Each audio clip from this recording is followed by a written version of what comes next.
Shri A സമ്പത്ത്, ഇവിടെ ചൂണ്ടിക്കാണിക്കപ്പെട്ട ഒരു പ്രധാനപ്പെട്ട കാര്യം ഈ തെരഞ്ഞെടുപ്പിലെ ഒരു ക്രൂഷ്യൽ ഫാക്ടർ ആവാൻ പോവുക സംസ്ഥാന സർക്കാരിനെതിരെയുള്ള വികാരമാണ് എന്നുള്ളതാണ്. നോക്കിപ്പോൾ ലോക്സഭാ തെരഞ്ഞെടുപ്പുകൾ പൊതുവെ ദേശീയ രാഷ്ട്രീയ കാഴ്ചപ്പാടിന്റെ അടിസ്ഥാനത്തിലാണ് നടക്കാറ്. ദേശീയ രാഷ്ട്രീയ സ്ഥിതിഗതികളാണ് കൂടുതലും ലോക്സഭാ തെരഞ്ഞെടുപ്പുകളെ സ്വാധീനിക്കാറ്. കഴിഞ്ഞ തവണ ദേശീയ രാഷ്ട്രീയ ഘടകങ്ങളും അല്പം സംസ്ഥാന ഘടകങ്ങളുമായിരുന്നു. എന്നാൽ പോലും നിർണായകമായത് അല്ലെങ്കിൽ വിധി നിർണയിച്ചത് ദേശീയ രാഷ്ട്രീയ സാഹചര്യമായിരുന്നു എന്നുള്ള കാര്യത്തിൽ തർക്കമില്ല. ഇത്തവണ പക്ഷേ ഇവിടെ രണ്ട് ഇന്ത്യ മുന്നണിയുടെ പ്രബല കക്ഷികൾ ഏറ്റുമുട്ടുമ്പോൾ ദേശീയ രാഷ്ട്രീയ സാഹചര്യങ്ങളെക്കാൾ സംസ്ഥാന സർക്കാരിനെ കുറിച്ചുള്ള ജനങ്ങളുടെ അഭിപ്രായം ഈ ഇലക്ഷനിൽ നിർണായകമാവാൻ പോവുകയാണോ? എന്ത് തോന്നുന്നു അതേക്കുറിച്ച്? പിണറായി സർക്കാരിന്റെ ഒരു ലിറ്റ്മസ് ടെസ്റ്റ് നടക്കാൻ പോവുകയാണോ അടുത്ത മാസം? അഭിലാഷ്, ഒരു കാര്യം, നമ്മൾ ഇപ്പോൾ ഈ തെരഞ്ഞെടുപ്പ് നടക്കുന്നത് ലോക്സഭയിലേക്കാണ്. ഈ ലോക്സഭാ തെരഞ്ഞെടുപ്പിൽ സ്വാഭാവികമായി ഇപ്പോൾ നമ്മുടെ ഈ ചർച്ചയിൽ പങ്കെടുക്കുന്ന ഞാൻ ഇടതുപക്ഷം LDF നല്ല മുന്നേറ്റം ഉണ്ടാക്കും എന്ന് തന്നെ വിശ്വസിക്കുകയും പ്രചരിപ്പിക്കുകയും ഞാൻ അത് തന്നെയാണ് ഇവിടെ പറയുക.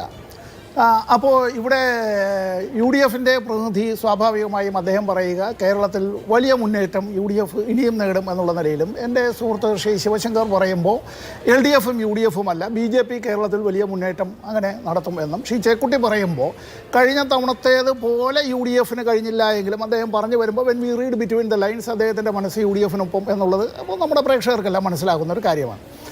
ഞാനൊരു കാര്യം പറയട്ടെ, അതിലൊന്ന് ശ്രീ ശിവശങ്കർ പറഞ്ഞതിനൊരു തിരുത്തിൻ്റെ ആവശ്യമുണ്ട്. അതുകൊണ്ടാണ് ഞാൻ അതിലേക്ക് പറയുന്നത്.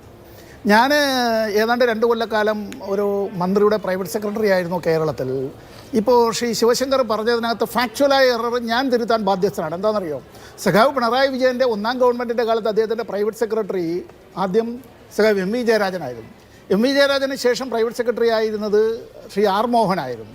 ഇപ്പോൾ അദ്ദേഹത്തിൻ്റെ പ്രൈവറ്റ് സെക്രട്ടറി മുമ്പ് രാജ്യസഭാംഗമായിരുന്ന ശ്രീ രാകേഷാണ്, KK രാകേഷാണ്. ഇവരാരും ഏതെങ്കിലും കാര്യത്തിന് ഇദ്ദേഹം പറഞ്ഞ ആ ഒരു ആരോപണം അല്ലെങ്കിൽ അങ്ങനെ ജയിൽവാസം അല്ലെങ്കിൽ അഴിമതി ആരോപണം പറയുമ്പോൾ പ്രൈവറ്റ് സെക്രട്ടറി എന്നുള്ളത് ആ ഒരു കാര്യത്തെ ഇനി ഇപ്പോൾ നമ്മളിവിടെ നടന്ന ചർച്ച, അഭിലാഷ് ഉൾപ്പെടെയുള്ള ഇതേ ഫ്ലോറിൽ നമ്മൾ കഴിഞ്ഞ നിയമസഭാ തെരഞ്ഞെടുപ്പിന് മുമ്പ് ചർച്ച നടത്തി. മാധ്യമങ്ങളും BJP എല്ലാം നടന്നത് എങ്ങനെയാണ്? സ്വർണ്ണക്കച്ചവടം അല്ലേ, സ്വർണ്ണക്കടത്ത്. ആ സ്വർണ്ണക്കടത്ത് അങ്ങനെ ഈന്തപ്പഴത്തിൻ്റെ കുരുവിൽ സ്വർണ്ണക്കടത്ത്, അങ്ങനെ സ്വർണ്ണത്തിൻ്റെ കടത്തിനെ സംബന്ധിച്ചുള്ള ഒരുപാട് ചർച്ചകൾ ഇവിടെ നടന്നല്ലോ ആ തെരഞ്ഞെടുപ്പുമായി ബന്ധപ്പെട്ട്. 1ാം പിണറായി സർക്കാർ കഴിഞ്ഞപ്പോൾ അവസാനം എന്താണ് പ്രധാനപ്പെട്ട മാധ്യമങ്ങളെല്ലാം ടെലിവിഷൻ ചാനൽ ചർച്ചകളിലും പത്രങ്ങളിലും എല്ലാം എഴുതിയത്? ഒരിക്കലും കേരളത്തിൽ ഒരു ഭരണ തുടർച്ച ഉണ്ടായിട്ടില്ല, അതുകൊണ്ട് ഇനി എന്തെല്ലാം സംഭവിച്ചാലും നിങ്ങൾ ഒരു കാരണവശാലും അധികാരത്തിൽ വരാൻ പോകുന്നില്ല. ഇതാണല്ലോ പറഞ്ഞത്. BJP എന്തിൻ്റെ പുറകെയാണ് നടന്നത് എന്നുള്ളതെല്ലാം നമ്മുടെ നാട്ടിലെ ജനങ്ങൾക്കറിയാമല്ലോ. ഞാൻ സമയമൊന്നും എടുക്കില്ല അഭിലാഷേ. ഇന്നത്തെ മാതൃഭൂമി ദിനപത്രത്തിൻ്റെ എഡിറ്റോറിയൽ എന്താണ്? നമ്മളെല്ലാവരും വായിച്ചാണല്ലോ. അരിയിൽ രാഷ്ട്രീയം കലർത്തുന്നതിനെതിരായി മാതൃഭൂമി, നമ്മൾ ഈ ചർച്ച നടത്തുമ്പോൾ തന്നെ അരിയിൽ രാഷ്ട്രീയം കലർത്തരുത് എന്ന് മാതൃഭൂമി ദിനപത്രം തന്നെ എഡിറ്റോറിയൽ എഴുതുകയാണ്. ഇവിടെ വാസ്തവത്തിൽ ജനങ്ങളുടെ കഴുത്തിന് കുത്തിപ്പിടിക്കുന്നത് ആരാണ്? ഇന്ത്യ ഗവൺമെൻറ് ആണല്ലോ. ഫുഡ് കോർപ്പറേഷൻ ഓഫ് ഇന്ത്യ തകർക്കുന്നത് ആരാണ്? അത് ഇന്ത്യ ഗവൺമെൻറ് ആണല്ലോ. ലോകത്തിൽ ചൈന കഴിഞ്ഞാൽ ഏറ്റവും കൂടുതൽ ഭക്ഷ്യധാന്യ ശേഖരണമുള്ള ഒരു രാജ്യം. ആ രാജ്യത്ത് ഈ സാർവത്രികമായ റേഷനിങ് സമ്പ്രദായം ഇല്ല. അത് സ്റ്റാറ്റ്യൂട്ടറി റേഷനിങ് സമ്പ്രദായം കേരളത്തിലാണ് ഏറ്റവും മെച്ചപ്പെട്ട നിലയിലുള്ളത്. ആധാറുമായി ബന്ധപ്പെടുത്തിയതാണ്. ഈ എഡിറ്റോറിയൽ തന്നെ പറയുന്ന മറ്റൊരു കാര്യം എന്താണ്? കേരളത്തിൽ 1.5 ലക്ഷത്തോളം ആ കുടുംബങ്ങളെ ഇനിയും ഈ പറയുന്ന BPL കുടുംബങ്ങളുടെ പട്ടികയിൽ നിന്ന് അവർക്ക് ആനുകൂല്യങ്ങൾ ലഭിക്കാനുണ്ട്. അതടക്കം തട്ടിത്തെറിപ്പിക്കുകയാണ്.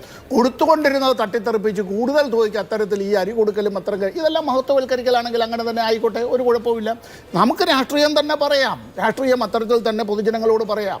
കഴിഞ്ഞ നിയമസഭാ തെരഞ്ഞെടുപ്പിന് ഉയർത്തപ്പെട്ട ചോദ്യങ്ങൾ, ഇന്ത്യയിലെ ന്യൂനപക്ഷ വിഭാഗങ്ങളെ ഇന്ത്യയിൽ നിന്ന് നാട്ടി ഓടിക്കുന്നതിന്, ഇന്ത്യയിലെ പൗരത്വത്തിൽ നിന്ന് അവരെ വെട്ടിമാറ്റുന്നതിന്, അവരെ 2ാം-കിട പൗരന്മാരാക്കി മാറ്റുന്നതിന്, അങ്ങനെ അവർക്ക് അനുകൂലമായ ആരെങ്കിലും സംസാരിച്ചാൽ അവരെയെല്ലാം ദേശദ്രോഹികളായി ദുഷ്മനായി പ്രഖ്യാപിക്കുന്ന ഒരു രാഷ്ട്രത്തിലാണ് നമ്മളെല്ലാവരും ജീവിക്കുന്നത്. ഇവിടെ 32 വർഷങ്ങൾക്ക് മുമ്പ് നടന്ന ഒരു ദുരന്തത്തെ സംബന്ധിച്ച്, ഒരു രാഷ്ട്രീയമായ ഒരു ദുരന്തത്തെ സംബന്ധിച്ച്, ഇന്ത്യയുടെ മതനിരപേക്ഷതയ്ക്ക് മഹാത്മാഗാന്ധിയുടെ രക്തസാക്ഷിത്വത്തിന് ശേഷം നടന്ന ഏറ്റവും ഭീകരമായ സംഭവത്തെ ഇന്ത്യയിലെ എല്ലാ മാധ്യമങ്ങളും എഴുതിയതാണ്. ഈ റിപ്പബ്ലിക്കിനെ മലിനപ്പെടുത്തി എന്ന്, ഭരണഘടനയെ വലിച്ചു ചീന്തപ്പെട്ടു എന്ന്, അതിനെ ആ സംഭവത്തെ എല്ലാം ഇന്ന് ന്യായീകരിക്കാൻ നടത്തുന്നതായ ഒരുപാട് പരിശ്രമങ്ങളുണ്ട്.